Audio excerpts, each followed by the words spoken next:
बिस्मिल्लाहिर्रहमानिर्रहीम। शुरू अल्लाह के नाम से जो निहायत रहम करने वाला है। मेहमान नवाजी में आपको खुश आमदीद। आज मैं आपको कस्टर्ड बनाना सिखाऊंगी।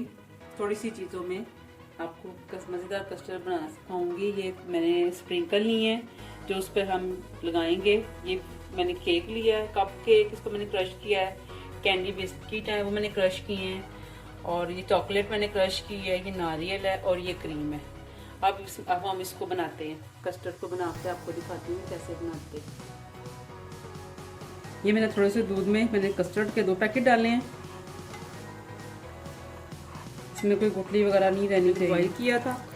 अब मैं इस कस्टर्ड को इसमें डाल दूँगी। ये कस्टर्ड गाढ़ा होता है। मैंने कैंडी बिस्किट इसकी एक लेयर लगाएंगे।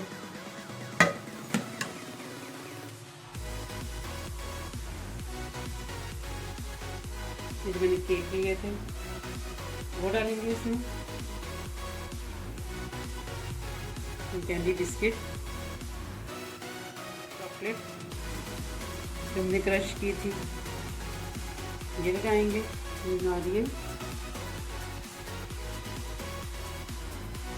ये क्रीम लगाएंगे। ये हमारे पास स्प्रिंकल पर है, हमारे पास ये हम लगाएंगे इसके ऊपर। ये हमारा कस्टर्ड रेडी है। अगर आपको पसंद आए तो इसको लाइक शेयर ज़रूर कीजिएगा।